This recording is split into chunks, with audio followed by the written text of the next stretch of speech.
Bonjour, c'est Jonathan.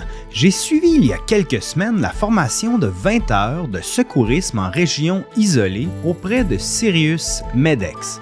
On reçoit aujourd'hui l'excellent guide qui m'a donné cette formation, mais Sirius Medex a aussi accepté de vous donner un code promo encyclique avec un S qui vous offrira 10% sur l'inscription d'une formation.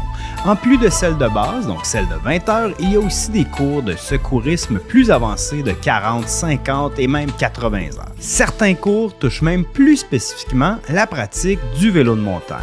Donc, jusqu'au 30 juin 2025, entrez lors de votre inscription le code encyclique pour 10% à SiriusMedX.com.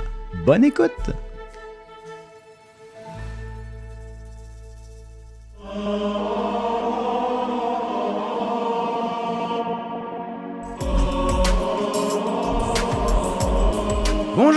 Bonjour et bienvenue à Encyclique, un podcast où nous donnons notre vérité sur tout ce qui touche de près ou de très loin au vélo. Je suis Jonathan Berroy.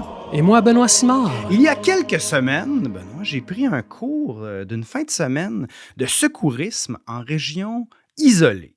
C'était 20 heures en 2 jours, très pacté d'informations. On a appris le RCR, qui est un peu quand même la base, mais également les membres brisés, l'hypothermie, quoi faire en cas de diabète, de lésion de la peau, comment évaluer des victimes en cas d'accident. Et surtout, la région isolée, c'est pourquoi, en fait, quand on est un peu plus loin et que les secours ne peuvent arriver en quelques minutes. Le cours est donné par une compagnie qui s'appelle Sirius Medex plusieurs fois par année à travers le Québec, même ailleurs au Canada. Et j'ai trouvé ça tellement intéressant et pertinent qu'aujourd'hui, on a un invité qui était un des 2 guides qui donnait cette formation-là. Il est guide de ski nordique et de haute route ici en hiver et de trek et de canot au Yukon l'été. Bonjour, Édouard Borel. Bonjour, Jonathan. Salut, Benoît. Salut, Édouard. Bonne introduction. Tu étais tellement excellent, Édouard. D'entrée de jeu, là, je ne vais pas oublier de le dire, je pense que tu es la personne dans ma vie que j'ai rencontrée qui et se rappelle des prénoms le plus rapidement. On était 20 personnes dans ce groupe-là et en 8 minutes, même pas, aux chances avant même qu'on commence, tu avais appris les prénoms de tous et même de tout ce qu'on faisait. Pourquoi on était là pour que tu fasses tes exemples spécifiquement à chacun de nous. C'est vraiment exceptionnel. Ben, merci. Félicitations. Merci, mais ça se travaille. C'est quelque chose que j'ai appris avec le métier de guide, justement retenir les prénoms pour créer le lien de confiance tout de suite. Et puis ça met Parce que ça fait partie des interventions de mettre la personne en confiance. Exactement, oui, parce qu'on n'a que 2 jours à passer ensemble, tu l'as vu. Donc c'est un sprint un peu, on a beaucoup de matière à vous faire passer. Donc si on peut créer un lien tout de suite et que les gens se sentent à l'aise. Mais tu sais, quand les gens disent « moi, je suis pas bon avec les noms », penses-tu que c'est tout le monde a ce potentiel-là d'être la Superman? Oui, je pense. Il faut juste trouver la façon. Comment ça? As-tu des trucs mnémotechniques? Moi, j'essaye d'associer souvent 2 mots à la personne. Donc, pour toi, par exemple, je me rappelais que c'était... Attention, qu'est-ce que tu vas dire? Beau gosse. Jonathan, vélo, influenceur. Influenceur? Hey, t'as jamais vu en chess? J'avais été briefé avant, c'est pour ça. Donc, je savais. Gabriel. Oui, ma conjointe. Ta conjointe, voilà. Gabriel, conjointe, Jonathan. Oui, c'est ça. On va être contente d'être décrite comme étant une extension de moi. Hey, je fais une parenthèse de ça, mais je me souviens plus qui disait ça, qui était toujours associé « je suis la conjointe de blablabla ». Puis en fait, des fois, quand tu es dans peu importe quel groupe d'amis, il y a toujours quelqu'un qui se présente par rapport à l'autre personne. Puis il y a quelqu'un qui me disait, on devrait dire pas « je suis la conjointe de », mais « Jonathan est mon conjoint ». Et donc, de repositionner ça comme étant, c'est moi qui est peut-être pas au centre, mais on est plus sur un pied d'égalité. Bref, c'est pas de ça que je voulais parler aujourd'hui. Sur les médias sociaux, on a préparé avant qu'on était pour te recevoir, Édouard, puis ça l'a soulevé beaucoup de questions. Puis il y a même, en fait, des questions, des commentaires, mais il y a Frédéric Massé, que tu connais, Benoît, qui travaille à Espresso à Boutique Sainte-Adèle. Il dit lui-même, j'ai suivi le même cours et ce qui m'a le plus surpris, c'est la définition de région éloignée ou isolée. Parce que quand on entend ça, toi, tu travailles au Yukon, mais ça peut être certains endroits, Frédéric écrit, c'est pas plus de 10 minutes de marche région éloignée. Ça peut être là où l'ambulance s'arrête en réalité. Mais exactement, il a raison. Alors, il y a beaucoup de définitions, mais si on veut en garder une très simple, à partir du moment où on se trouve à 30 minutes d'une route carrossable. C'est quoi une route carrossable?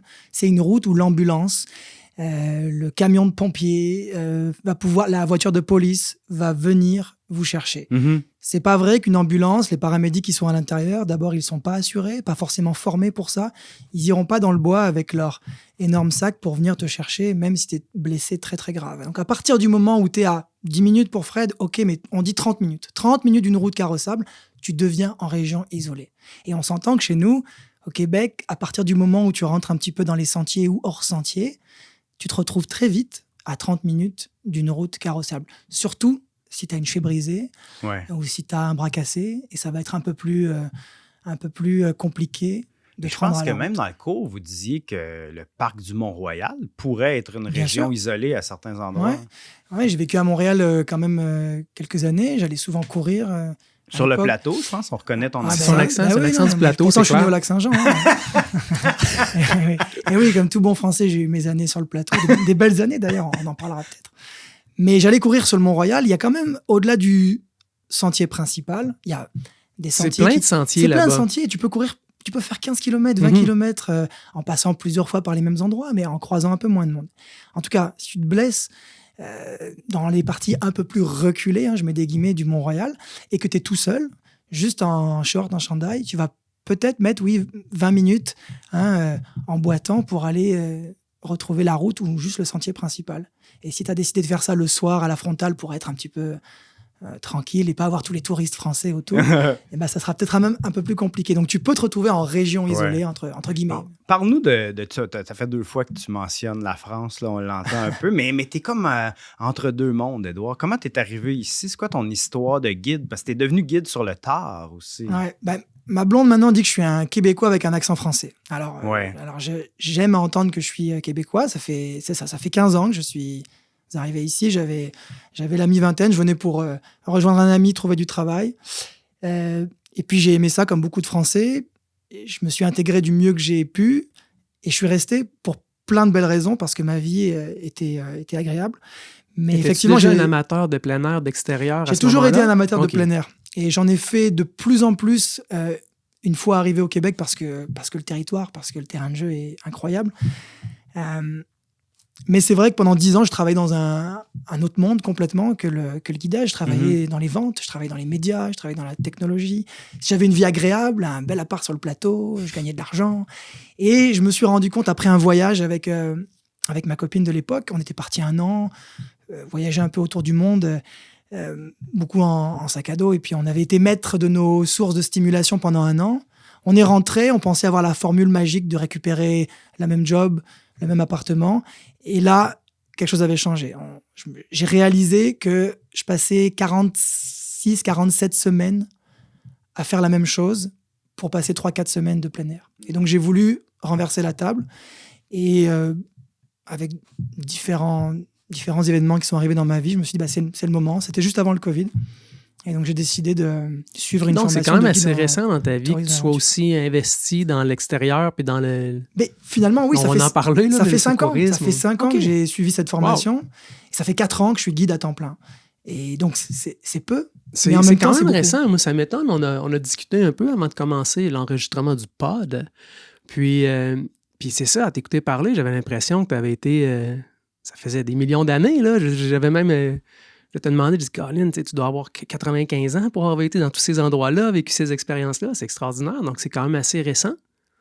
Oui, ça l'est, mais comme c'est un mode de vie, c'est plus qu'un métier, c'est vraiment un mode de vie parce qu'au début, j'étais nomade beaucoup. Quand je suis sorti de ma formation, je suis parti au Yukon, je passais mes hivers en Gaspésie. Entre les deux, j'étais dans les Laurentides à essayer de trouver des contrats et de trouver ma façon d'aborder le guidage, parce que c'est pas vrai qu'on guide 12 mois dans l'année, on guide entre 6 et 8 mois, parce que physiquement, mentalement, c'est prenant, c'est difficile. C'est un beau métier, mais au milieu, il faut... c'est ça, il y a d'autres façons. Donc j'enseigne beaucoup, Jonathan, c'est comme ça qu'on s'est rencontrés. Et ça, c'est passionnant aussi, d'enseigner. J'ai réalisé très vite qu'avec, finalement, quelques années dans le sac, finalement, c'était suffisant pour transmettre des connaissances au public. Tu m'avais dit, Édouard, que quand tu as changé ton travail, là, c'est qu'avant, tu subissais ta trajectoire plutôt que de la choisir. Je sais pas si tu as quelque chose à ajouter avec ça, mais je voulais quand même le mentionner parce que je trouve que cette phrase-là est tellement belle que rendu à 30 quelques années, tu es retourné au cégep ici au Québec pour faire ta formation de guide? Oui, c'est ça. En fait, c'est quelque chose qu'on a beaucoup entendu pendant la période du Covid parce que ça a allumé une étincelle chez beaucoup de gens avec cette pause qu'on a tous connue. Qu'est-ce que je fais? Pourquoi je fais ça? Ça fait tant d'années que je fais ça. Moi, j'étais à la mi-trentaine. C'était avant le Covid, mais c'est exactement la même réflexion que j'ai eue en revenant de ce voyage que j'ai mentionné. Je me suis dit, OK, je suis simplement en train de faire ce que je fais bien et c'est pas désagréable non plus depuis 8 ans, 9 ans. Mais j'arrive à presque la mi-trentaine, est-ce que j'ai pas envie de faire autre chose? Et c'est là la réalisation, est-ce que j'ai pas envie de faire beaucoup plus de plein air en fait? Est-ce que je pourrais pas quand même payer mes factures avec, en faire un métier? Et oui, décider de ce que tu veux faire à tous les jours. C'est admirable, mon gars, de faire un choix comme ça. Moi, ça m'inspire beaucoup, ça, les gens qui font des sauts comme ça, qui s'embarquent dans quelque chose, qui changent de trajectoire, comme qui choisissent, je pense. Est-ce que tes collègues étudiants au cégep de Saint-Laurent avaient 19? Oui, le cégep de Saint-Laurent, il donne ce programme qui est vraiment un programme indépendant à la base, qui est affilié avec le cégep Saint-Laurent. C'est un programme qui existe depuis plus de 20 ans, qui a été bâti par 2 personnalités du plein air. Et en parallèle avec celui de Gaspé, c'est les 2 programmes les plus sérieux qu'on a. Monsieur Gougou, ça? Non, il n'est pas impliqué. C'est pas ce programme. Non, Jeff Tuot, qui est un des fondateurs. Okay. Et puis maintenant avec René-Claude Bastien, qui sont des figures du plein air. Ben oui, c'est un nom connu. Des figures du plein air au Québec et même au pays. Et ce programme est très rigoureux et forme les gens au métier de guide d'aventure. Parce que c'est un métier avant d'être une passion. Ce n'est pas un cours de plein air, c'est vraiment un cours de métier pour comment encadrer des gens, quelle que soit l'activité, du kayak, de la rando, des raquettes, du ski, dans un milieu isolé. Tu m'avais dit qu'avant, on avait un peu je sais pas ça fait combien de temps, mais on prenait comme le bum du coin. Mais toujours un peu, puis je dis ça, puis ça paraissait un peu négatif, ça ne l'est pas tant que ça. C'est qu'avant, ce milieu du tourisme d'aventure n'était pas forcément aussi professionnel qu'il est en train de le devenir. C'est pas parfait encore, loin de là. Et je mets une vraie différence entre les compagnies qui ont besoin aussi des jeunes passionnés du coin pour, pendant une saison, guider des gens pour une journée. Je prends un exemple qui est classique et j'enlève rien à cette aventure qui est une belle aventure pour beaucoup de touristes français. Aller naviguer une journée ou une demi-journée au Rocher Percé. Et on fait ça de manière répétitive, matin, midi et soir. C'est pas la même chose que de guider après sur plusieurs jours en expédition, en terrain très isolé. L'un n'est pas plus valorisant que l'autre, c'est juste 2 façons différentes de faire du tourisme d'aventure. Mais on avait la tendance, les compagnies avaient tendance à prendre, beaucoup les jeunes aventuriers du coin. Voilà. Et maintenant, on a tendance à essayer de professionnaliser le métier à tous les niveaux, au niveau des formations qui sont demandées aux guides, des salaires qui sont pratiqués, des attentes qu'on a du guide dans la préparation de leur voyage, dans beaucoup de domaines. Et ça, c'est dû aussi à des programmes comme le programme que j'ai suivi, à Aventure Écotourisme Québec, qui est l'organisme qui représente les professionnels de l'industrie. Bon, moi, je suis arrivé à un moment un peu dans le tournant, dans le virage un peu de l'industrie. Et de plus en plus, les gens avec qui je travaille sont des professionnels et engagent des professionnels. Tu es même arrivé dans une crise de cette industrie-là avec le COVID, là, l'augmentation. Mais je te dirais, oui et non. La crise, elle a été le fait que les gens aient été obligés de rester chez eux. Mais moi, en 2021, après 2021, j'étais au Yukon, je travaillais qu'avec des Canadiens, pas d'Américains, pas d'Européens. Mais on a fait une belle saison quand même. Parce que les gens avaient envie aussi, pour ceux qui le pouvaient, de voyager, de vivre des aventures. Et je pense que ça a perduré. On a vu beaucoup de choses dans les médias aussi, les gens, malgré l'impossibilité de voyager à l'international, ils sont allés voyager au Québec, redécouvrir le territoire. Où est-ce qu'ils habitaient. Bon, voilà. Dans ce que tu fais, donc tu guides, tu connais l'itinéraire, la randonnée, tout ça, mais là, tu as des gens, je ne sais pas c'est combien les groupes que tu fais au Yukon, mais c'est pas juste des blessures, ça peut être des... Tu nous avais raconté dans le cours qu'il y a des gens des fois qui ont des attaques de panique. Oui, bien sûr, il y a un aspect... Alors, moi, j'ai la chance de travailler pour une compagnie qui s'appelle Terre Boréale et dont le souhait, depuis qu'ils existent, c'est de faire des petits groupes intimes. Donc, moi, je guide maximum 6 invités, 6 personnes, à 2, avec 2 guides. Ça a l'avantage, on parlait du lien de confiance tout à l'heure, ça a l'avantage de créer un beau lien de confiance. Mais oui, l'aspect mental, on part sur des aventures de 6 à 14 jours. On est en région très, très isolée, parce que souvent, on est déposé en hélicoptère ou en hydravion au point de départ et on est récupéré plusieurs jours après. Et tu fais mention de cette anecdote, on en avait parlé un peu en dehors, mais oui, un de nos invités qui, le premier jour, même la veille du départ, semblait un petit peu perdu dans ses affaires, dans ses choses. Il avait nommé beaucoup, il avait étiqueté beaucoup de ses affaires, même son... Alors, je dis ça avec beaucoup de respect pour lui. Son étui à crayon. Son étui à lunettes. Son étui à lunettes. C'est ça, tu me dis, c'est un genre de truc de bureau, puis il avait marqué quoi? Son nom, étui à lunettes, Tim, c'était l'étui, mais c'était un étui à lunettes, il n'y avait pas besoin de le renommer. Évidemment, tu as changé son nom pour préserver son identité. Oui, bien sûr. Son nom était Tom. Voilà. Qui était très sympa par ailleurs, mais on le sentait déjà un petit peu perturbé, ce qui peut arriver à beaucoup de nos invités. Mais la première journée, c'était de la rando, gros sac, on se dirige vers un lac alpin et pour y passer 2 nuits. Mais on veut se rendre à l'objectif pour justement y passer 2 nuits et pouvoir randonner avec un sac plus léger. Et à quelques centaines de mètres de l'arrivée, cette journée-là, il fait une crise de panique, tout de suite, assez intense. C'est pas la première fois qu'on voit ça, donc on le calme, on le rassure. Mais la crise de panique continue, ne s'arrête pas, et on est obligé de séparer le groupe. Un des guides va avec le reste du groupe au lac, poser un camp, et un autre guide reste avec Tim. Cette crise de panique, pour faire une histoire courte, elle a duré toute la fin d'après-midi, toute la nuit. Ces signes vitaux n'étaient pas bons. Les signes vitaux de base, donc la fréquence respiratoire, la fréquence cardiaque, la tension artérielle, ça diminuait. Alors, par vague, ok, on n'était pas en train de le perdre, mais les signes vitaux diminuaient petit à petit. Malgré une bonne hydratation, on avait monté un camp, on avait monté une tente, on l'avait fait boire, on l'avait fait manger. On était avec lui couché dans le sac de couchage pour le réchauffer. C'est peut-être pour ça qu'il stressait. Peut-être. Ouais. Mais malgré ça, on a dû l'évacuer le lendemain matin, dans la matinée, j'ai plus l'heure en tête, mais on a dû l'évacuer. Une journée là, de marche. Une journée, oui, la première journée. Donc, ce facteur mental est tout aussi important qu'un facteur physique. Quand on est en région isolée, ça va très vite. Puis ça, c'est la première journée, mais tu me disais qu'il y avait un autre groupe, que c'est la dernière journée qu'il y a quelque chose qui est arrivé? Oui, une dame dont je prendrai un nom d'emprunt. Appelons-la Billy. Billy. Mais notre Billy, déjà, elle avait choisi ce voyage qui était, à mon avis, un petit peu trop dur pour elle. Un voyage de 6 jours, en région isolée. Au Yukon encore. Au Yukon toujours. Sur le dernier jour, qui est quand même difficile parce que peu de kilomètres, mais pour atteindre un lac sur lequel on est récupéré par 2 hydravions, on est un groupe de 5, donc on est 2 guides. Il y a une descente hors sentier, tout se fait en hors sentier, donc dans un pierrier qui n'est pas facile.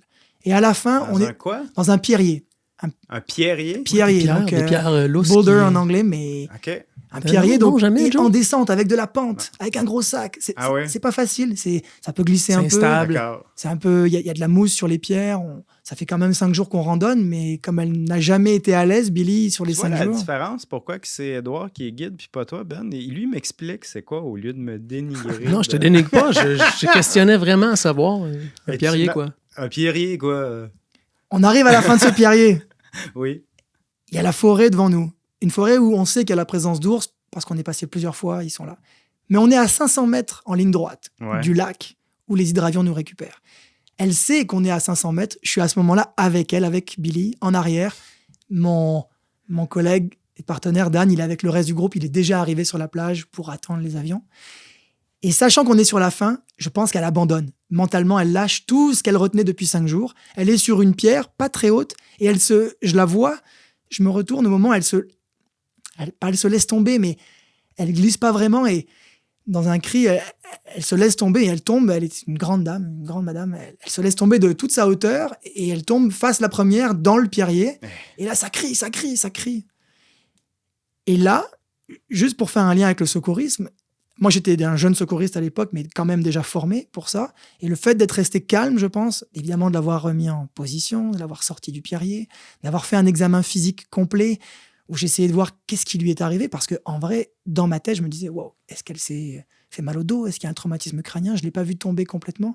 Au final, elle avait un doigt cassé. On s'entend, le doigt cassé, on est à 500 mètres de l'hydravion, on va y arriver.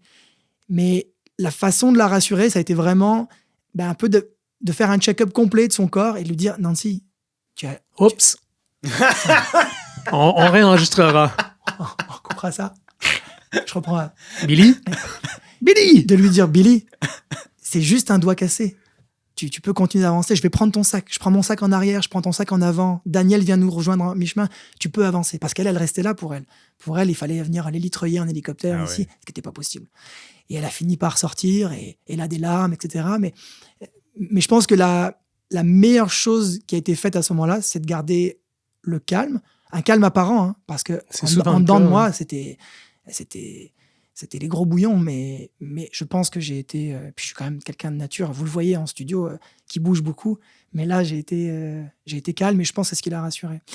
Des notions qu'on apprend, que tu as appris, Jonathan. Oui, mais écoute, les gars, depuis tantôt, Édouard, il parle de deux choses, je trouve. Il y a la formation de guide et de premiers soins. C'est deux choses séparées. Est-ce qu'un va nécessairement avec l'autre, ou toi, t'es... Nécessairement, oui.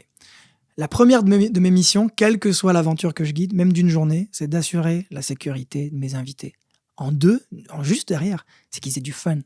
C'est qu'ils remplissent leurs objectifs. C'est qu'on vive une aventure ensemble. Mais en premier, c'est la sécurité. Et donc, nécessairement, oui, tout guide d'aventure professionnelle doit être formé en secourisme, avec un niveau minimum. Et puis après, moi, j'ai eu la chance de poursuivre un petit peu plus dans cette voie-là, parce que ça m'intéresse, et parce que je pense que ça me sert beaucoup sur le terrain, en prévention notamment, en fait.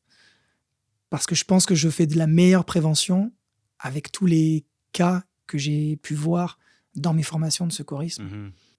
De pratiquer aussi, puis de voir des vrais cas, ça t'améliore. Même ton collègue, Sylvain, disait que lui, il se pratique avec ses amis là, en forêt. Il les fait tomber, il a fait des jambettes. Il fait ce qu'il appelle, on a appris à faire un burrito, là, qui est comme une couverte de sécurité pour te garder au chaud et tout ça. Et là, lui, il fait, OK, on va faire semblant que tu t'es brisé la cheville, on va t'envelopper, etc. Juste pour pratiquer. Je vais te donner, Ben, je pense pas que je te l'ai compté, mais pour dire à quel point Édouard est tellement bon avec les gens qui prennent le cours, on pratique. Donc, il a pris la peine de mettre du fromage dans le burrito puis des épices. Non. On pratique en classe et ensuite, on fait des exercices à l'extérieur. Et là, il y a, mettons, le quart, un tiers des personnes qui sont, entre guillemets, des victimes. Et là, nous, on ne sait pas, nous étant les personnes qui ne sommes pas des victimes, qu'est-ce que les victimes ont? C'est comme si on les trouve dans le bois. Et là, Édouard leur donne... Alors, toi, tu t'es brisé la jambe, toi, tu t'es coupé à tel endroit, toi, c'est ton diabète, etc. Et ensuite, on met ça en pratique. On est à Mont-Roland, là, à Sainte-Adèle, c'est dans un champ, c'est pas... Il n'y a rien de compliqué, là. Et là, moi, j'arrive... Et il fait peut-être quelque chose comme 0 ou 5 degrés. Je vois ma victime qui a perdu connaissance, mais qui, c'est une pratique. Là. Mais là, moi, dire que c'était pas une bonne actrice ou un bon acteur? Non, mais moi, je panique. Je panique. J'ai chaud raide. J'enlève mon manteau. C'est l'anticipation? Puis je le garoche loin. Puis je dis... Ah, j'ai chaud! Puis là, Édouard, il passe, tu vois, puis comme guide, il dit, mais peut-être que ta victime, elle, n'a pas chaud. Fait que là, oui, tu vois, bon point, c'est sûr que je coule ça. T'as pris ton manteau? Je prends mon manteau et je la mets sur la victime. Puis après, en groupe, il dit alors, tous les 4 groupes sur 5, on fait un burrito. On fait un burrito peut-être à moitié. C'était mon groupe, tu vois, très, très mal organisé. Mais c'est comme... Moi, j'ai réalisé que j'aimais mieux parler à la victime puis essayer de lui faire penser à d'autres choses. C'est un rôle extrêmement important, par exemple, Joe. C'est ça, je suis très important. De rassurer la personne. Puis c'est ce que tu as fait, toi, dans le cas de Billy. Mais non, mais c'est vrai, il faut rassurer les gens, calmer la situation, c'est tout le temps ça, ralentir la vitesse de la situation. Puis tu parles de vitesse, c'est pour ça qu'on pratique. Il y a tellement de choses, ça va tellement vite, une situation d'urgence. Tu sais, c'est un peu la courbe de l'apprentissage, c'est la même chose dans le secourisme. Plus tu en apprends, plus tu développes des réflexes, Là, t'angoisses. Mais t'angoisses de bien faire parce que tu sais comment bien faire, tu l'as pratiqué X fois et t'arrives sur une vraie situation. Il y a tellement de choses qui te viennent en tête que tu as envie de faire toutes les choses en même temps. Et c'est pour ça qu'on vous donnait une fameuse pyramide d'évaluation de votre patient et de votre traitement de votre patient pour suivre un protocole. Parce que si on n'a pas de protocole, on a du mal. Et toi, ce que tu as fait, c'était bien, Jonathan. Hein? Faut pas te blâmer. Laisse Benoît te blâmer, mais toi, c'était bien de donner ton manteau. Même si on donne pas ses propres affaires, tu l'as retenu. On essaie de donner. Ah oui, c'est vrai. Mais tu parlais de la pyramide. C'est quoi ça, rapidement, sans avoir à faire le 20 heures de cours? Qu'est-ce qu'on regarde quand on trouve quelqu'un? On donne on appelle ça le système d'évaluation du patient. Donc, c'est comme une pyramide où on part de tout en haut des besoins primaires. Quand on arrive sur une situation, d'abord, le plus important, c'est quoi? C'est nous.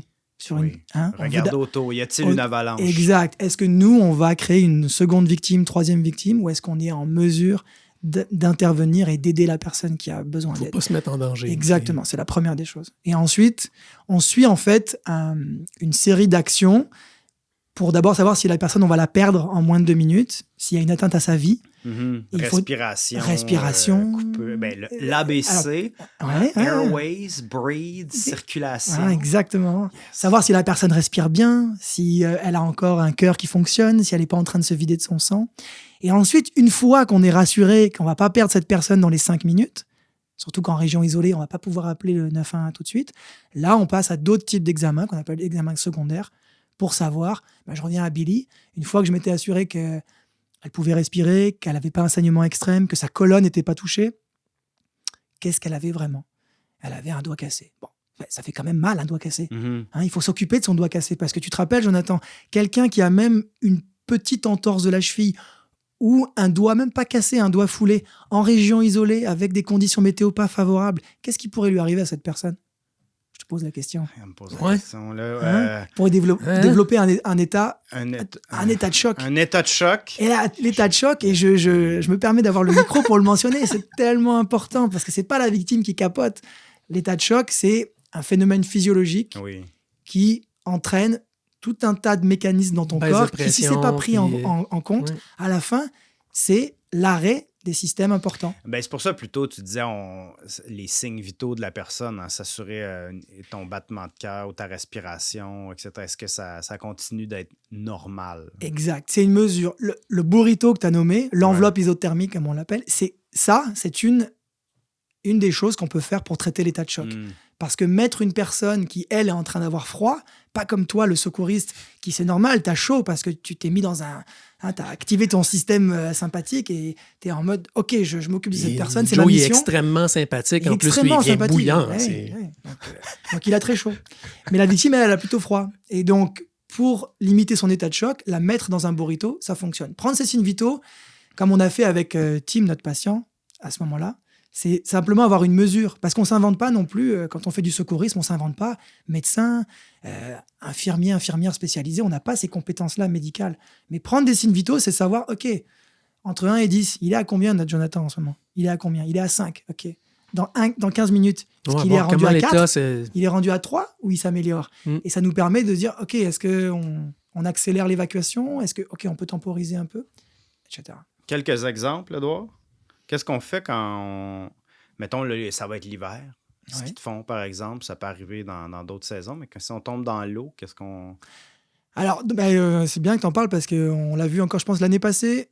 On est tous très énervés, très excités d'aller profiter un peu des premières neiges. Je suis le premier. Chaque année au Québec, il y a quelqu'un qui s'en va dans l'eau. Exact. Il y en a eu un, je pense... Que ce soit en motoneige, ski de fond, fat bike. Toutes les pratiques, mais je sais qu'il y avait eu un événement malheureux l'année dernière à cette époque-là. La mode des bains de glace, maintenant, ça risque d'être terrible. C'est vrai. Exact. Bon, déjà, la première des choses, c'est d'éviter les situations dangereuses. Ça paraît évident, mais si on n'est pas sûr du lac, si on n'est pas capable de mesurer le niveau de glace, on n'y va pas.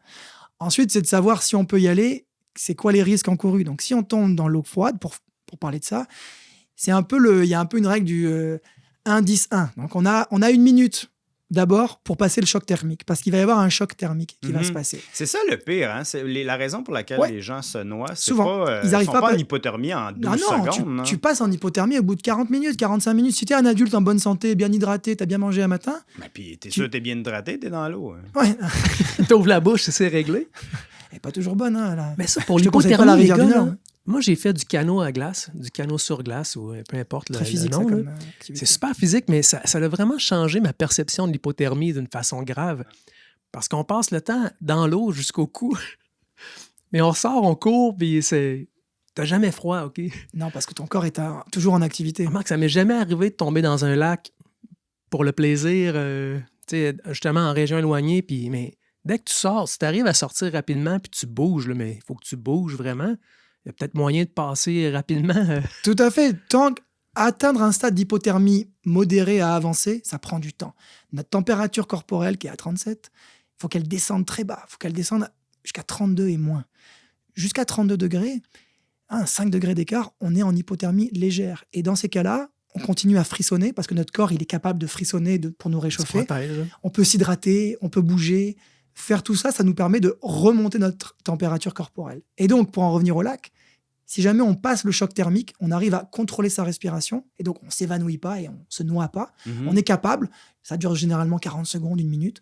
On a à ce moment-là le 10, on a 10 minutes à peu près d'autonomie où on peut s'auto-sauver ou crier à l'aide ou nager. Encore dans l'eau. Encore dans l'eau. Je parle pas d'un athlète habitué qui fait la technique Wim Hof. Je parle de n'importe qui d'entre nous qui tombe dans l'eau. Si on passe le choc thermique, généralement... La technique Wim Hof, c'est quoi? C'est des bains de technique de respiration dans l'eau froide, très connue sur YouTube. Moi, je dis plus rien, je ne veux pas le dénigrer. Hein. Je connais rien.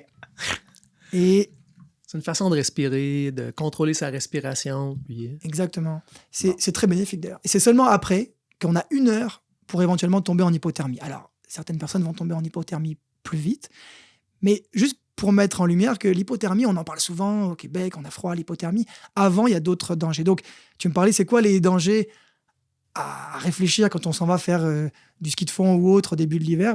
Pensez à ça. On n'est pas habitué non plus.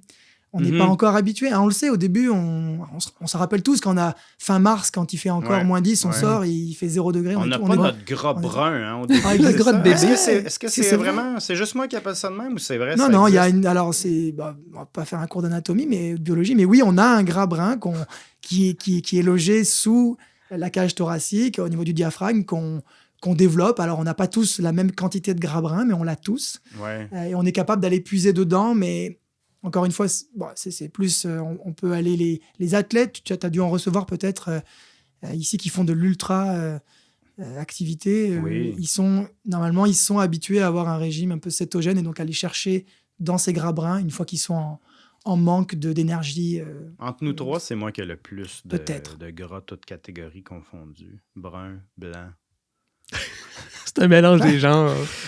Tu parlais d'être préparé.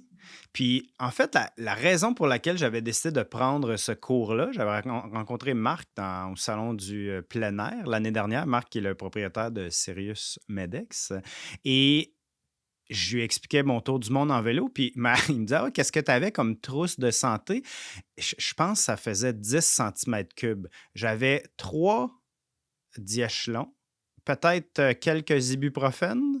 Et pendant 2 ans, j'ai traîné des pilules qui m'avaient été données par une Allemande qui était au Cambodge.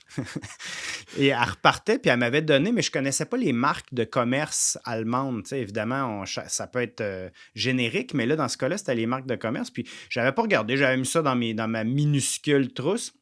2 ans plus tard, là, je me sens vraiment pas bien. Je suis pris comme semi-comateux dans une auberge en Argentine. Puis après 2 jours que je vomissais puis que ça sortait de partout, j'ai regardé qu'est-ce que j'avais peut-être pour me soigner. Et donc, ça faisait 2 ans que je traînais des pilules contre la vaginite. Donc, pour te dire à quel point que ma trousse n'était pas bien préparée, alors, ma question, qu'est-ce qu'on met dans une trousse, par exemple, si on va en voyage de bikepacking ou peut-être même de façon générale, juste randonnée comme ça? En tout cas, on ne met pas des pilules pour la vaginite tout de suite. Très on peut bien, en mettre je note. parce que pourquoi pas, ça peut être très désagréable, je suppose.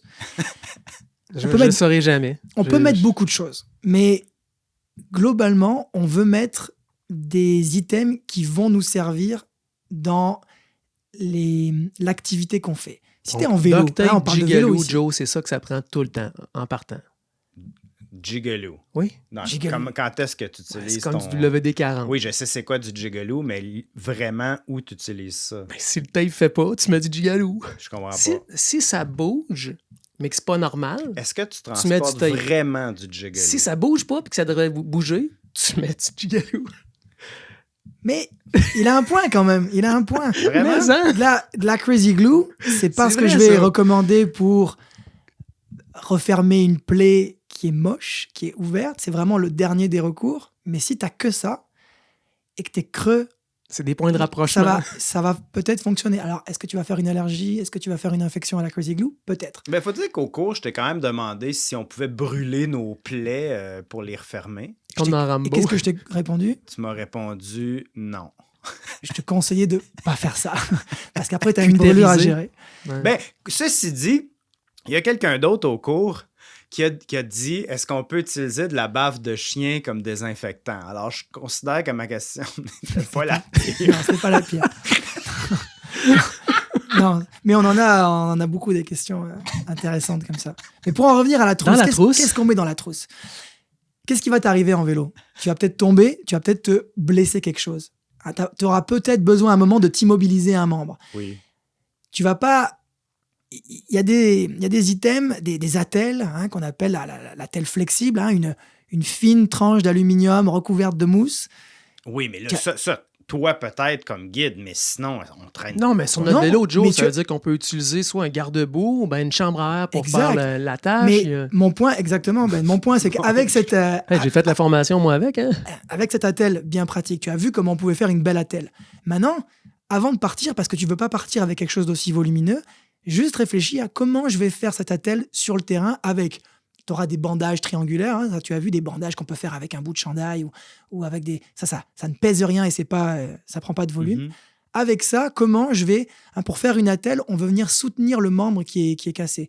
Comment tu vas venir soutenir ton membre? Est-ce que ça va être ta pompe à vélo? Est-ce que ça va être un bout de bois que tu vas trouver? Une chambre à air? Alors oui, la chambre à air, on peut surtout faire un bon garrot avec une chambre à air. Pour arrêter le sang? Pour arrêter le saignement. Quand il y a un saignement qui est très fort. Une amputation en forêt? Mais même au-delà d'une amputation, tu as une grosse plaie ouverte que tu n'arrives pas à arrêter. Qu'est-ce qu'il faut faire? Il faut arrêter le robinet. Ouais, là, tu fais le signe de te mettre de compression sur ta plaie, d'arrêter le sang. Mais je tiens à dire, juste parce que le garrot, c'est quelque chose qui fait très... on voit ça dans les films, les militaires. C'est pas un geste anodin. D'ailleurs, je vous l'ai dit, mais toi, avec ta formation de secouriste, le garrot, tu n'es pas forcément habilité. C'est quelque chose qui n'est pas anodin pour la personne qui se le fait poser. Un garrot, ça peut te causer d'autres soucis par la suite. Ça peut faire perdre ton membre si tu n'es pas traité. Après, il faut choisir qu'est-ce qui est plus grave, perdre son membre ou perdre exactement. mourir. On en revient à la pyramide, je parlais tantôt. De prioriser, parce que tu as appris que s'il se vide de son sang, on a l'équivalent de 6 bouteilles d'Algène dans le corps de sang. D'accord. Okay. Tu vois, le sportif, il ne parle pas en litres, il parle en bouteilles. Non, mais il y a des bouteilles d'un litre et demi. Alors, imagine les bouteilles de vélo. Vous avez quoi, 350 millilitres dans les bouteilles de vélo? Plus que ça. C'est quasiment rendu un litre maintenant. Il y en a. C'est 6 ou 800. Eh bien, 6 comme ça. Si tu en as déjà perdu 2, il est temps d'arrêter le robinet parce qu'effectivement, comme dit Ben, sinon tu vas perdre la vie. Donc, tu peux mettre beaucoup de choses. Tu peux mettre des médicaments. Bien sûr, tu peux mettre des médicaments. Oui, alors, donne-nous qu'est-ce qu'on met là, dans son... Combien gros il faut que ça soit, ce sac-là? Tu sais, quand on parle de médicaments, comment c'est gros? Ça dépend de qu'est-ce que tu peux emporter. Regarde, là, tu essaieras de montrer ça à tes auditeurs. Avec la main, je te montre la taille de ma trousse de guide. Elle n'est pas si grosse que ça, considérant que j'ai un groupe... c'est gros comme ma tête, là, ce que tu fais. Là, exactement, gros comme ta tête. Un petit peu plus gros, même. Il y en a plus dedans, c'est plus dense. Il y en a plus dedans, il y a beaucoup plus d'items dedans. Mais ça va être pour gérer un groupe de plusieurs personnes. Toi, tu pars dans tes aventures. Si je ne me trompe pas, tu es seul, souvent. Oui, solitaire. Bon. Donc, c'est moi qui transporte ses affaires. Rarement. Il est tranquille, lui. Quand même. Tu veux du stock pour gérer ce qui va arriver à toi, à Ben, à vous deux. Donc, de quoi t'immobiliser, de quoi te soigner d'un point de vue médical, donc des médicaments pour les allergies. Même si vous n'êtes pas connu avec des allergies, est-ce que vous pourriez en développer? Oui. Donc, le fameux EpiPen. Le fameux EpiPen qui va te sauver la vie, qui est en vente libre. Des gros bandages? Combien de bandages? Ouais, des bandages, tu te mets ça dans un sac Ziploc, autant que tu peux en mettre, autant que tu es capable d'en prendre. Ah ouais? Le jour où il va t'arriver une vraie plaie perforante qui qui va saigner comme du monde, tu vas avoir envie d'en mettre une compresse et une deuxième et arrêter le saignement. Oh, et c'est sale, il va falloir les remplacer. Et tu veux pas que ça s'infecte, tu vas remplacer ton bandage. Donc, autant que tu peux en prendre. Là, tu vas pas prendre du fil puis essayer de te faire des points de suture toi-même. Hein? Alors, moi, j'ai appris à le faire, donc peut-être, mais je te dirais, on referme pas une plaie en région isolée. On la referme que si vraiment on va mettre des jours et des jours. Et seulement on est certain qu'elle est bien désinfectée. Parce que le plus important dans le traitement d'une plaie, petite, moyenne ou grosse, c'est la désinfection. Puis désinfection, c'est pas de mettre ta vodka dessus. Là. Pas du tout. C'est de mettre de l'eau et du savon. Ouais. Si t'as pas de savon, tu mets juste de l'eau. Quelle eau? L'eau que tu es capable de boire. Ah oui. Et tu la désinfectes, mais jusqu'au bout, jusqu'à enlever le moindre petit grain de sable. Et j'en profite de déconstruire un mythe. Tu mets pas des tampons d'alcool, les tampons violets de benzalconium, les tampons qu'on a tous, les petites lingettes pour désinfecter. Ça, on ne désinfecte pas une plaie avec. L'épiderme, la peau, elle est déjà ouverte, elle est déjà ouverte aux bactéries. C'est en choc, là, c'est déjà le buffet pour les bactéries. Donc on désinfecte autour, parce que tu es tombé en vélo, tu en as partout sur le bras. Donc, tu vas désinfecter autour, mais tu ne désinfectes pas avec ces tampons-là, ces lingettes, dans la plaie. Dans la plaie, tu mets de l'eau, du savon si tu en as, idéalement avec une petite seringue en plastique là, pour mettre de la pression, où tu verses pour désinfecter. C'est quoi encore tu racontais au cours que vous enleviez le sable sur de la peau de poulet? Ouais, alors... Parce que ça s'appliquerait comme une chute en vélo sur l'asphalte, par exemple? Maintenant, on a, alors juste pour dire... on a maintenant des moules en silicone qu'on réutilise, mais pendant longtemps, oui, la peau de poulet, ça l'est toujours. Le poulet, c'est ce qui se rapproche le plus. Une belle cuisse de poulet, du blanc de poulet, c'est ce qui se rapproche le plus de la peau humaine. On l'ouvre. Aujourd'hui est présenté par le rôtisserie. Mais typiquement, dans un 40 heures, le prochain que tu vas faire, Joe, avec moi, tu auras une simulation comme ça où dehors, on t'aura cochonné un blanc de poulet avec juste la bonne petite garnotte et on va te donner 10 minutes pour la désinfecter comme du monde, puis je te parie que tu n'y arriveras pas. Puis au moins, le poulet, il crie pas, lui, quand... à moins qu'il soit vivant, là. Je sais pas non, c'est quoi vos poulets, là, mais tu sais, quand tu le frottes avec une brosse, là... Ah ouais, fait que là, c'est ça. Donc, t'enlèves ta roche dans ta peau. En fait, c'est juste pour démontrer à quel point que c'est difficile. Ouais. Et vraiment. Et c'est la partie la plus importante. Et on le sait, on s'est tous coupés. On s'est tous fait quelque chose. Écoute, j'ai une amie qui a eu un accident à vélo, une petite coupure, là, une saleté. Puis il s'est trouvé qu'ils ont refermé sa plaie, justement. Puis, écoute, super infection qu'il a prise là-dedans parce qu'elle avait dû s'asseoir ou d'avoir des excréments d'un animal quelconque là, dans la boue sur lequel... Puis ses chambres hyperbares, tout le kit, là, ça a été vraiment... Donc, ça a été refermé trop tôt, mal désinfecté. Exact. Oui, c'est ça. Donc, une saleté, une petite chose peut créer des gros dommages. Oui, ça nous arrive chez nous, dans notre salle de bain, c'est pas grave. On est en milieu contrôlé, on est en milieu propre. Au pire, on va aux urgences. Mais t'es au fin fond du Kazakhstan, il te reste 60 km avant le premier village où tu sais pas ce que tu vas trouver. Ta plaie mal désinfectée ou refermée parce que tu as voulu jouer avec ta Crazy Glue ou ton Jigaloo et fermer ça. C'est Jigaloo, là. Regarde, je vais te poser la question. Jigaloo, c'est pas important, là, Non. Bon, OK. Mets autre chose dedans. Bon, parfait. On est 2 contre 1, là. Non, mais duct tape, oui. OK, mais je te laisse une dernière chance. Oui. As-tu déjà utilisé du Jigaloo ou bien tu niaisais? Oui, Joe, je niaisais. Parce que là, il y a des gens qui nous écoutent. Oui, désolé à tout le monde. Je fais mon mea culpa. En fait, j'utilise de l'huile, la Super Secret de Silka, pas de Jigaloo. Non, là, bon, parfait. Parce que là, tu vois, les gens, ils nous font confiance, puis... Désolé, j'ai trahi. Je vais me faire confesser au prochain dimanche. Édouard, avant de partir, moi, j'ai parlé de ma trousse, j'étais très, très, très optimiste. Par la suite, j'ai vu qu'il y a certains aventuriers qui sont plutôt dans le négatif ou dans tout peut arriver. Ils se font enlever l'appendice juste au cas que quelque chose arrive en région très isolée. Tu penses quoi de ça? Avant d'aller courir au Mont-Royal, devrais-je me faire enlever mon appendice? C'est une question de contexte et ce que tu t'apprêtes à faire. Enlever toutes les dents pour pas avoir un problème de dents... Comme vous, les gars, je suppose que vous avez lu plein d'aventures, en tout cas des récits d'aventuriers. On a beaucoup aussi ici chez nous, mais c'est sûr que des gens qui préparent une expédition depuis 2 ans, dans des milieux, là on parle très isolés, les pôles, des glaciers, des expéditions au long cours où ils n'ont pas possibilité de sortir à part atteinte à leur vie et ils savent que s'ils sortent, ils sortent une fois, ils ne reviennent pas par après. Je peux comprendre la démarche parce qu'effectivement, ce bout de de viscères qu'on a dans le corps qui peut s'inflammer à n'importe quel moment, c'est sûr que ça va leur gâcher l'expédition et ils peuvent se le faire enlever sans aucun conséquence. Effet secondaire. Ouais. Donc, je comprends. Mais maintenant, voilà, faut se ramener aussi. C'est la gestion du risque. Hein? Exactement. On ramène toujours à où tu t'en vas, tu vas faire quoi, qu'est-ce qui peut t'arriver. Et ma trousse, on parlait ma trousse. J'ai pas une trousse de premiers soins, j'en ai des dizaines.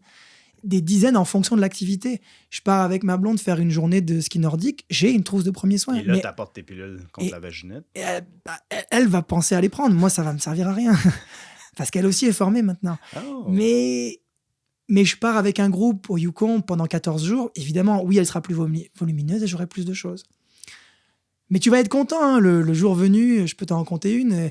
Le jour venu, je guide au Yukon. On est en canoë. On est dans un environnement plus sécurisé.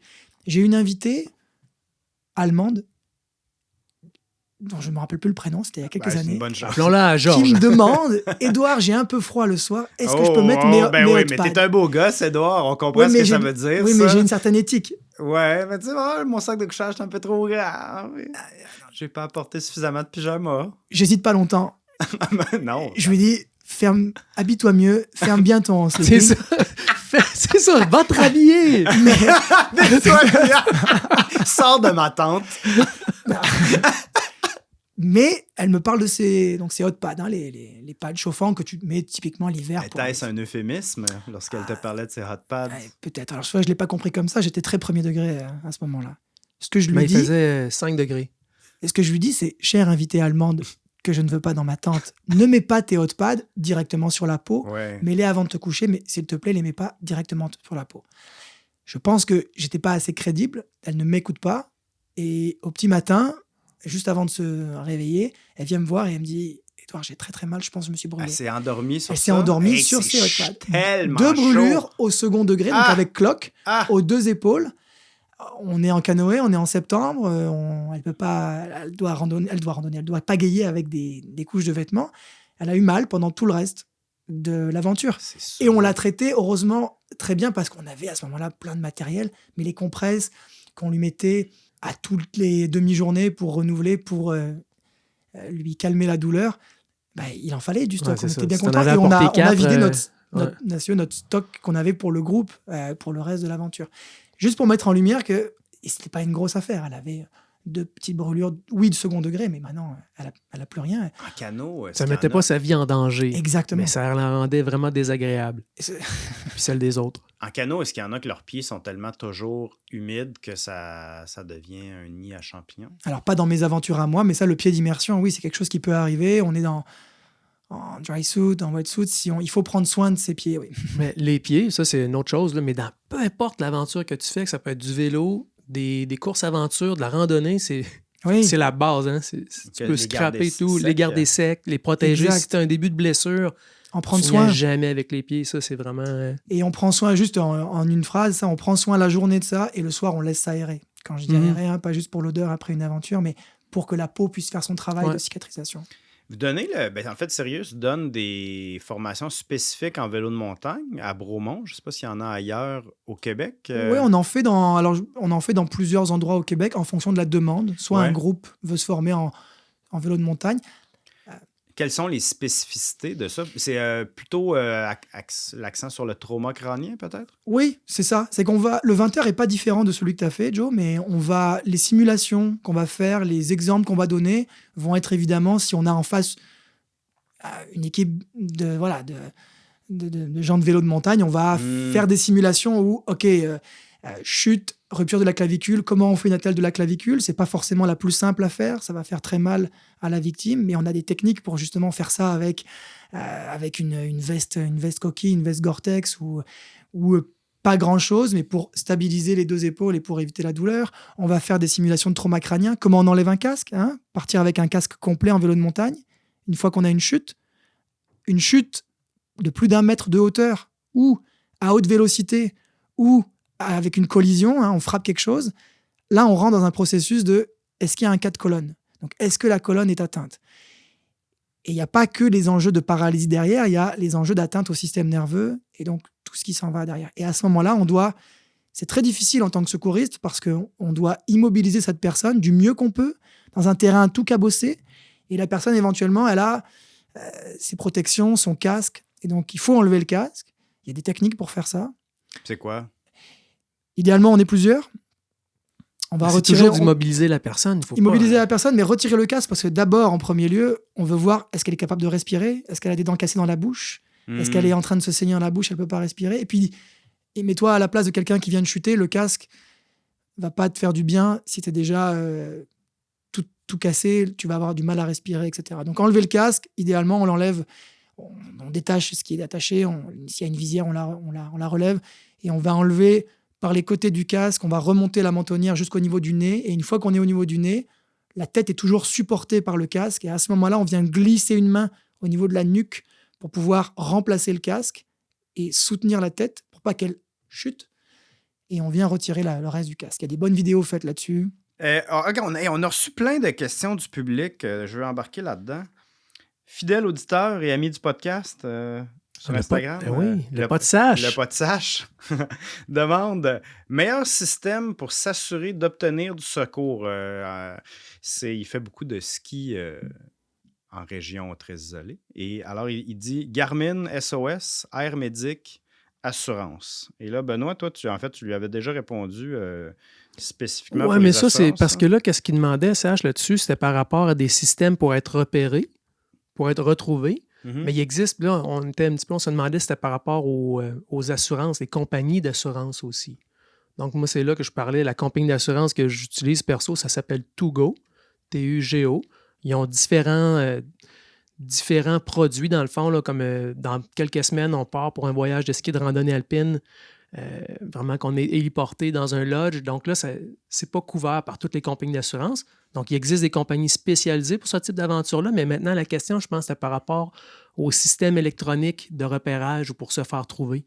Oui, parce que dans la question de ton auditeur, je vois trois choses. Je vois le moyen de contacter l'extérieur. Il parlait ensuite Air Médic, donc la compagnie qui va venir te chercher ou les services médicaux d'urgence qui vont venir te chercher. Et ensuite, qui paye pour ça, les assurances. Donc, il y a trois choses différentes. Mais oui, en premier lieu, il faut avoir quelque chose pour appeler l'extérieur.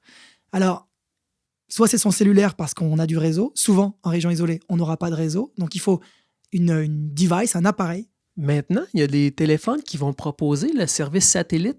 Oui, déjà eu la nouvelle version de l'iPhone, je crois qu'à partir du 14, maintenant, ils sont liés au réseau satellite et vous permettent de contacter. Mais moi, là, je mets toujours des guillemets par rapport à l'utilisation des smartphones. Ça s'en devient de mieux en mieux. Mais on est toujours dépendant de la batterie de notre smartphone. Ouais. Moi, je guide en Gaspésie. Dans ta trousse, une batterie de rechange ou une batterie, c'est l'appoint maintenant, c'est tout à fait, une bonne pratique. Qui se promène réellement avec une batterie de rechange de son ou une batterie d'appoint, oui, bien sûr, tu as raison, tu as raison, tout à fait. Ça, ce serait une bonne pratique. Sinon, il existe des appareils, ton auditeur en a nommé un, une compagnie, Garmin en fait plusieurs, de différentes tailles, qui ont différentes composantes, qui peuvent soit seulement texter, soit texter et appeler, soit uniquement envoyer un message. Mais donc qui sont faites avec c'est un modèle. Alors Garmin fait le InReach. Toi, tu utilises quoi, Edouard? Moi, j'utilise beaucoup le InReach de Garmin. Ça envoie ta position, mais ça fait beaucoup de choses. Déjà, il est tout petit. Donc déjà, en termes, quand on parle là de volume, de poids, etc. Ensuite, il peut se connecter à ton smartphone. Donc là, tu reviens avec l'utilisation de la batterie, mais il peut aussi s'utiliser sans. Et donc, c'est beaucoup plus agréable d'utiliser ton téléphone et l'application Garmin. Tu peux envoyer des textos, envoyer ta géolocalisation. Tu as évidemment la fonction SOS au cas où tu sois dans une situation très urgente. Tu as des versions de ce Garmin un petit peu plus avancées où tu peux texter directement avec l'appareil. Est-ce que c'est ça qu'il mentionne, le Garmin SOS? Garmin SOS, le SOS, c'est la fonction d'un Garmin. Mais le Garmin, ça va être le InReach SE. Moi, j'invite les auditeurs à se renseigner. Il y a plusieurs marques qui font ça. Renseignez-vous avec quel réseau satellitaire elles sont connectés. Iridium en étant un, et un auquel on peut faire confiance, parce qu'on va pouvoir être rejoignable et rejoindre l'extérieur partout, tout le temps. Donc ça, c'est l'appareil. Mais il faut, savoir s'en servir, avoir rentré les contacts d'urgence à l'intérieur, avoir éventuellement, encore mieux que ça, avoir un ange gardien, donc avoir quelqu'un demain... S'il n'y a pas de nouvelles, lui, il va prendre des nouvelles. Qui sait qu'à telle heure... En tout cas, à tel moment de l'aventure, s'il n'y a pas de nouvelles depuis tant de temps, c'est elle qui déclenche les services d'urgence. Ensuite, savoir qui on contacte, parce que c'est bien d'avoir son InReach, son Garmin, Mais si on a juste le bouton SOS sur lequel appeler, les secours vont venir, mais en combien de temps, on ne sait pas. Donc là, j'en viens avec la deuxième partie de la question. Air Médic, c'est une compagnie très solide qu'on a la chance d'avoir au Québec, qui offre des services de rapatriement particuliers entreprises. Mais Air Médic, ils ont des contrats déjà en place avec des compagnies. Ils ont une flotte d'une douzaine d'appareils, avions et hélicoptères. Mais ils sont engagés, ils travaillent sur le terrain, ils ont des gens très compétents. Mais c'est pas parce que nous, on va faire... Je prends un exemple que j'ai déjà vu beaucoup qu'on va faire une sortie pendant la semaine de relâche au Mont-Albert. On se dit, j'ai pris la passe temporaire Air Médic, 35$, je crois, pour la saison. C'est pas parce qu'il va m'arriver quelque chose sur les pentes du Mont-Albert que Air Médic va déployer un hélicoptère pour moi. Premièrement, parce qu'ils sont déjà engagés sur d'autres choses. Puis parce que je vais tomber en bas de la priorité par rapport aux activités qui sont dans le Grand Nord, etc. Et parce qu'il y a d'autres gens qui vont pouvoir éventuellement me porter secours sur le terrain. Donc, il ne faut pas juste avoir la pensée magique de j'ai payé ma passe avec une compagnie de rapatriement et on va venir. Surtout au Québec, je veux mettre ça en lumière parce que tu as beaucoup d'auditeurs, j'imagine, ici au Québec. On a encore beaucoup d'efforts à faire et il y en a qui ont été faits, mais pour augmenter la capacité des services médicaux aériens, c'est de mieux en mieux, mais c'est pas encore ça. Faut pas tomber dans l'idée que, comme à l'Ouest, qui sont beaucoup plus équipés que nous, tu payes ta passe de ski, je crois, à Whistler, à vérifier cette information, mais je suis pas mal certain, à 99%, tu payes ta passe de ski, tu as le droit à un hélicoptère qui va venir te chercher si jamais tu es dans le trouble. Juste parce que tu as payé ta passe et tu as pris l'assurance qu'il faut. C'est pas le cas ici. Ici, les hélicoptères de la SQ qui vont venir te chercher, il n'y en a pas beaucoup. Non, à Saint-Sauveur, tu n'as pas ça, je pense. Il y en a... Non, à Saint-Sauveur, tu n'as pas ça. Tu as deux équipes de patrouilleurs. Zodiac. Pierre Lafleur me demandait comment on évalue le degré de commotion, par exemple, en ski. Mais donc, est-ce qu'on bouge la personne? Qu'est-ce qu'il faut faire si la personne a dit « je suis correct », qu'est-ce qu'on fait? Comment on évalue ça? Alors, déjà, il a un bon point. Si la personne est consciente et peut parler, évidemment qu'on prend en compte ce que la personne nous dit. On a une vraie personne, donc on lui demande. Je reviens à mes 3 paramètres. Est-ce que la chute, si on l'a vue, si on ne l'a pas vue, on demande. Est-ce qu'il y a une chute à haute vélocité? En ski, ça peut arriver, on va vite en chute. Avec une collision avec une autre personne, un arbre, ou une chute de plus d'1 mètre, un saut, mettons. Là, il est important que la personne, elle bouge le moins possible. 4 colonnes, c'est toujours ça. C'est toujours suspecter un 4 colonnes. La personne peut avoir une blessure masquante. Elle peut avoir le genou qui s'est tordu. Elle a très, très mal au genou. Et ça, il y a plein d'exemples comme ça. Et ne pas avoir senti sa colonne. Moi, j'ai un bon ami qui, il y a longtemps, a fait exactement ça, a sauté très loin, très haut, très fort. Le problème, c'était pas le saut, c'est son atterrissage. Exactement, qui a causé... et qui s'est cassé 2 vertèbres. Et d'après les chirurgiens, il était à ça de devenir paraplégique. Mais sur le moment, sur la glace, il sentait rien. Il avait pas mal. Alors, il n'a pas bougé par précaution, mais il y a plein de gens qui vont rien sentir. Donc, il faut, toi, en tant que secouriste, mais ça, il faut le dire à ta victime, il faut essayer de créer ce lien de confiance. Voilà. Pas évident, la question de Pierre. C'est pas évident d'intervenir. Ben, est-ce que tu t'es déjà blessé, toi, comme ça? J'ai eu quelques chutes, mais j'ai toujours été très chanceux. Mais même des commotions cérébrales légères. Avec toi qui étaient blessé? Oui, absolument. Mais d'ailleurs, c'est ça qui est intéressant. Une fois que tu as fait ces formations-là, ça peut te donner pas... je pense qu'à chaque fois, on retient certains points, parce que ça peut être bien de revoir certaines notions sur une base régulière. Là. À tous les 3 ans. À tous les 3 ans. Il y a certains de ces points-là. C'est une question de fork sauce. Justement. Oh, fork sauce. Yes. Sans majuscule au F ni au S. Au combien de temps est-ce pertinent de se recertifier? Alors, officiellement, c'est aux 3 ans, il faut te recertifier, tu perds ta certification. Il y a beaucoup de certifications dans le milieu du plein air où parfois on se dit, vraiment, est-ce qu'il faut que je la refasse? Mais on peut le prendre pour le plaisir. Moi, personne m'a dit qu'il fallait que je sois certifié. Tout à fait. Non, y a certains... je l'ai fait pour moi aussi, comme toi. C'est vraiment par intérêt personnel. C'est ça. Beaucoup de gens dans le plein air vont le faire ça par intérêt personnel pour se sécuriser. Il y a plein de jobs après qui vont le demander. Mais nécessairement, on est plus à risque de voir des choses comme ça. Tu me demandais si j'en avais vu, Joe. Oui, j'en ai vu. Puis ça te permet d'intervenir dans une certaine mesure, peut-être plus calmement, de calmer le jeu. Si au moins c'est juste pour ralentir qu'est-ce qui se passe. Tellement important d'être calme, Ben. Tellement Après, il y a peut-être quelqu'un d'autre qui sera en mesure de s'occuper du blessé ou de la fracture ou quoi que ce soit. Mais tu sais, c'est... Qu'est-ce que tu as vu? Des chutes, tu sais, des fractures de clavicule, de bras, des commotions. Tu sais, c'est... Ah, mais tellement important ce que tu dis d'être calme parce que tu as parlé de transférer à quelqu'un de plus compétent. Mais quand tu fais du secourisme en plein air où tu interviens avec tes chums sur une situation, c'est pas toi qui vas prendre soin de lui à l'hôpital. Tu vas devenir un champion de le stabiliser et de l'évacuer. Et c'est ça que tu apprends en secourisme en région isolée. Et c'est ça que tu vas devoir faire. Mais recertifier, tu sais pourquoi c'est important aussi? Parce qu'on ne pratique pas les premiers soins. Moi, j'ai la chance de pouvoir en pratiquer plus et en faire des simulations à chaque année, à chaque saison.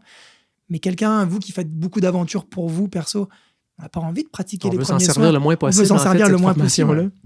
Il y avait quelqu'un qui, sur Instagram, Man from the North, il demandait une question avec un aspect juridique, en fait, puis il prenait un exemple vraiment précis de si il suivait Ben en vélo parce que Ben est plus vite que lui. Il y avait vraiment son scénario. Ben prend une bêche en vélo. Je lui porte assistance. Je suis moins rapide, c'est pour ça que j'arrive derrière lui. Est-ce qu'on peut être poursuivi par la famille ou autre, même si on fait au meilleur de ses capacités à ce moment-là, si on crée des lésions ou d'autres dommages?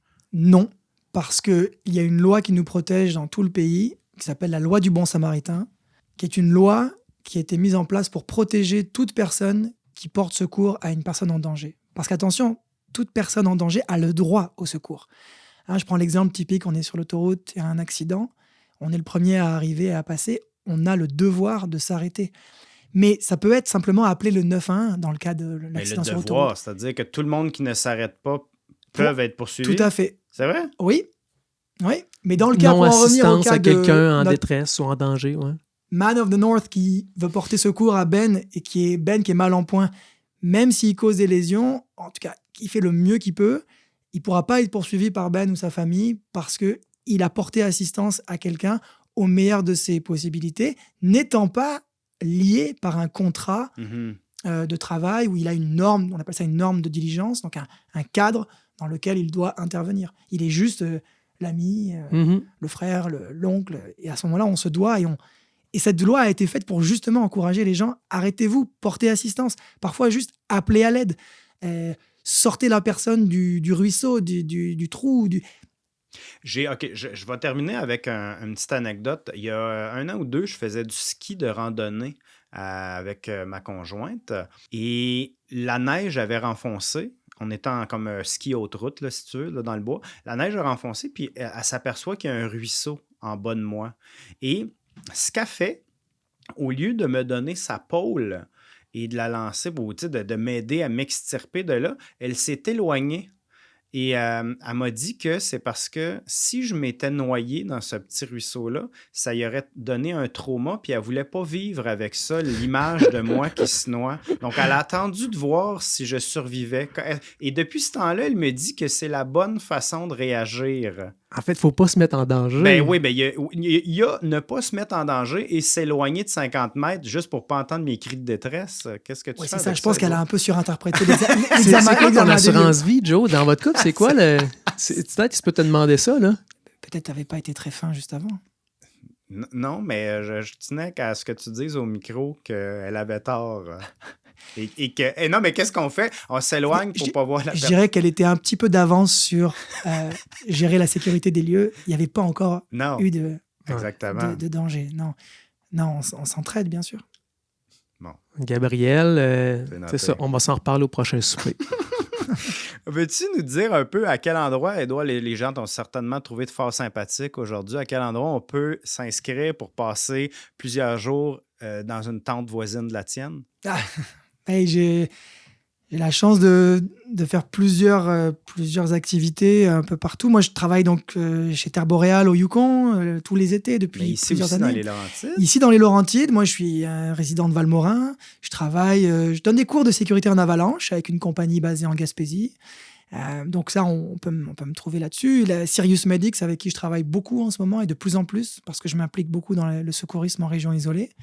Donc, vous me trouverez chez les instructeurs de Sirius Medics. Je prends des groupes aussi privés en ski nordique ou que j'amène alors soit sur le territoire laurentien. Montagne Noire, c'est quoi? Montagne Noire, ça va être... Alors ça, c'est vraiment plus des amis, mais disons que c'est un endroit parfait pour démarrer le ski de rando. C'est quoi tes endroits dans le territoire laurentien que tu as vraiment... La vraie chose, Joe, c'est qu'il ne peut pas te le dire. C'est ça? C'est comme des secrets de Non, il y a certains spots. Il n'y a plus rien de secret maintenant. Ouais. Non, mais les sentiers patrimoniaux, pour le ski nordique, les sentiers patrimoniaux sont vraiment un bijou qui sont entretenus en plus par certaines personnes que je connais. Il y a des kilomètres et des kilomètres de sentiers. qui sont finalement pas tellement en région isolée. On est toujours assez proche d'une route, mais on se sent vraiment dans le bois quand on y est.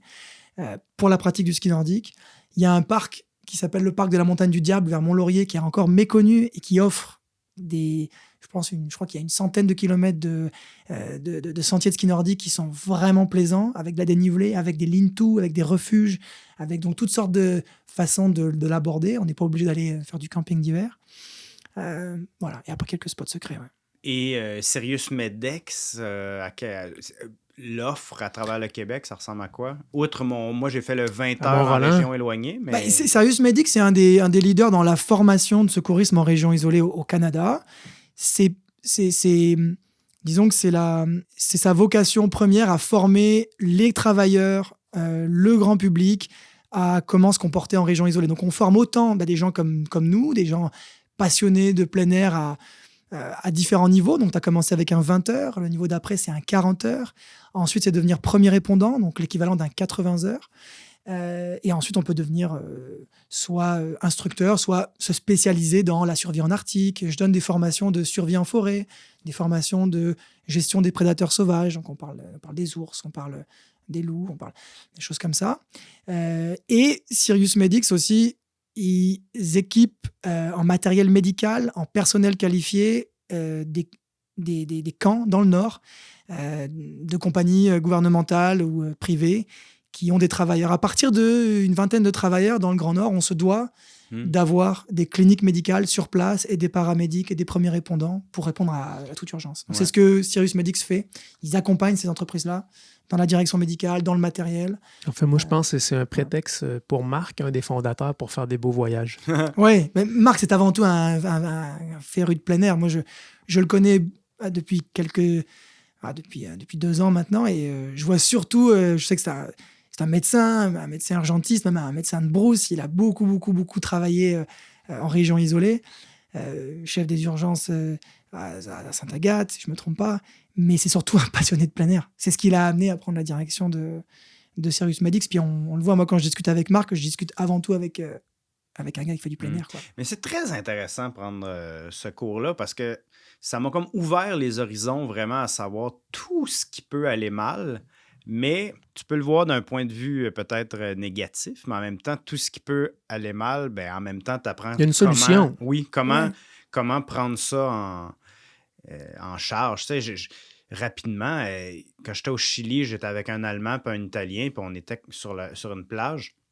Puis on roulait même pas, là. On regardait le coucher de soleil. L'Italien, Pasco, a coupé avec son opinel son avocat, puis il s'est tranché la main. C'était pas toi, l'avocat, là? Non, son palta, le fruit et légumes. Et il coupe, là, il revient, puis il dit à Freddy, « Hey, je me suis coupé la main, mais pas d'une bonne façon. » Tu vois, il a gardé son calme. Ouais, il était très calme, mais tu sais, c'est... Puis Freddy a une chance que lui, sa trousse était... Moi, j'ai dit, as-tu une vaginette? Et ça répond à ta question. Combien de bandages il faut que je mette dans ma trousse? Écoute, son bandage était énorme, là. Après, puis le lendemain, méchant soldat, il a roulé après ça avec son bandage dans des routes de gravel avec un peu plus de poids sur l'autre main qui n'était pas tranchée. Tournait tout le temps un petit peu à gauche. C'était quasiment ça, là. Mais ouais, donc de savoir un peu puis de le pratiquer d'avance, je pense que j'aurais mieux réagi que juste. Puis l'avantage de cette compagnie-là, qu'est-ce qu'ils proposent, c'est qu'ils ont des formations de 20, 40, 80. Donc, c'est vraiment le 20 heures, je pense, qui est accessible. Oui, c'est vraiment, on peut faire ça un week-end, puis ça donne des outils. Si tu ne retiens pas tout, c'est comme tout dans la vie, là, tu retiens tant de pourcentage, pas tout, mais tu vas repartir avec des outils qui vont peut-être t'aider à être utile. Tu retiens pas tout. C'est parce que, tu peux en témoigner, on vous pousse beaucoup de matière, mais tu retiens l'essentiel. Et puis surtout, tu vas retenir ce qui t'intéresse vraiment dans ta pratique du plein air. Et après, c'est juste une question de réviser un peu, de pratiquer pour le fun à la maison. Et en plus, vous deux, c'est ça, tu parles de la pratique. Tu savais que j'arrivais là avec une prémisse de vélo. Tu as utilisé des exemples par rapport à ça. Il y en a d'autres qui arrivaient avec d'autres types, que ce soit randonnée, canot, motoneige ou par rapport à leurs intérêts ou leur métier. Et tu faisais des exemples spécifiques à ça aussi. Donc, encore plus intéressant. On sait, les adultes... Je pense que j'ai le goût de refaire mon cours. Bon. Est-ce que ça fait 3 ans, tu vois? Oui. Bon. Oui, on est dû. On va clore ici ce chapitre. Merci beaucoup, Édouard, d'avoir été là. On va prendre les commentaires et vos questions, toujours, si vous avez des idées d'invités. C'est vraiment le fun quand on a des questions comme ça. Ça donne une dynamique. Oui, vraiment intéressant. Édouard, comment on te joint? Je suis joignable sur Instagram. Tu pourras... Edouard.Borel. Edouard.Borel, c'est pas mal le lieu où je peux échanger. Et on peut voir le site web de Sirius Medec, mais également sur Instagram, Sirius MEDX. Benoît. Au @Espresso Sport. Et toi, Jonathan? Et je suis disponible au revoir. Jonathan Berroy. Merci beaucoup pour votre écoute et à bientôt pour d'autres encycliques. Merci beaucoup d'avoir écouté jusqu'à la fin. Je vous rappelle le code promo encyclique à SiriusMedX.com pour 10% sur les cours de secourisme en région éloignée. À la prochaine!